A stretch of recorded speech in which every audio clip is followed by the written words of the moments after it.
भगरीच्या भातासोबत खाण्यासाठी अशी गरमागरम शेंगदाणा आमटी तुम्ही एकदा तरी नक्की बनवा। खूप छान बनते। माझ्याच पद्धतीने बनवा। लवंग घालून कधी बनवली नसेल तुम्ही तर मी लवंग घालून ही शेंगदाण्याची आमटी बनवते। लवंग ही उपवासाला चालते, तर तुम्ही नक्की एकदा हा व्हिडिओ शेवटपर्यंत पहा आणि रेसिपी जर आवडली तर माझ्या चॅनलला सबस्क्राइब करा व बेल आयकॉन प्रेस करायला विसरू नका। तर ही आमटीची रेसिपी पूर्ण शेवटपर्यंत पहा। आज बनवणार आहोत आपण शेंगदाण्याची आमटी। तर शेंगदाण्याच्या आमटीला पहा, याच ठिकाणी आपण ओबडधोबड अशी हिरवी मिरची वाटून घेतलेली आहे आणि बटाट्याचे काप घेतलेले आहेत। शेंगदाणा कूट सुद्धा आपल्याला घ्यायचा आहे।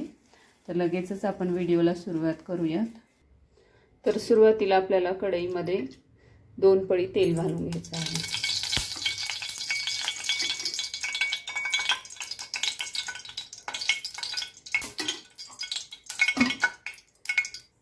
तेल चांगलं गरम झालं की आपण त्याच्यामध्ये जिरे घालून घ्यायचे आहे।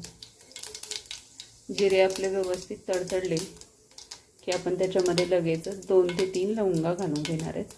लवंगामुळे ह्या आमटीला तुमच्या टेस्ट खूप छान येणार आहे। तर या ठिकाणी मी 2 ते 3 लवंगा पण घातलेले आहेत।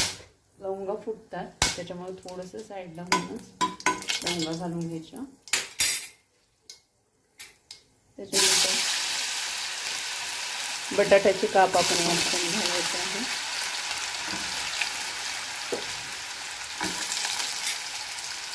बटाटा व्यवस्थित परतून घ्या।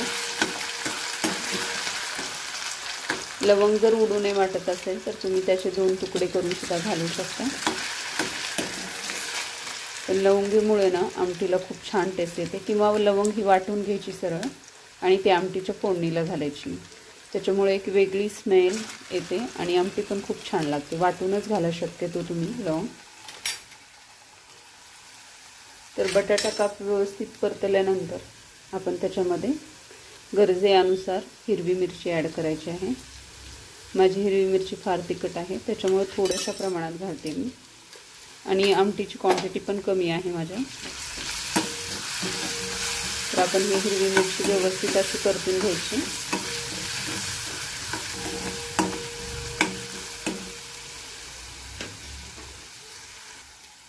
चवीपुरतं मीठ घालून घ्यायचं।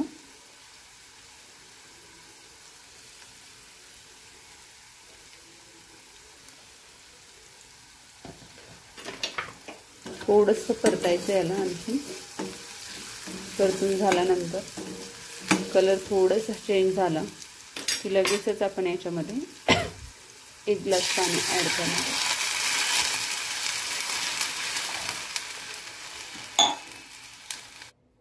त्याच्यानंतर थोडंसं आपण ढवळून घ्यायचं आणि त्याच्यामध्ये शेंगदाणा कूट ॲड करायचं। जर तुम्हाला जाडसर शेंगदाणा आमटी हवी असेल तर थोडंसं जास्त कूट घालायचं आणि पातळ हवी असेल तर थोडंसं कमी। मी थोडीशी मीडियम अशी जाडसरच बनवते आमटी। तर एवढंसं कूट पुरेसं आहे आपल्या आमटीला, एवढं कूट। तर आता आपण याला मंद गॅसवरती छानशी अशी उकळी काढून घ्यायची आहे। आपली शेंगदाण्याची आमटी या ठिकाणी तयार होत आहे। मस्त अशी आपल्या आमटीला एक उकळी आलेली आहे पहा। थोडा वेळ अशीच आमटी आपल्याला शिजत ठेवायची आहे, जोपर्यंत आपले बटाट्याचे काप मऊ होत नाही तोपर्यंत।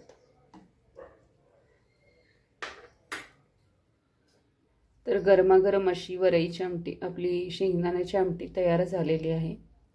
तर तयार झाली आपली आमटी। तर नवीन व्हिडिओ येईपर्यंत जय Shri Krishna. Thank you for watching.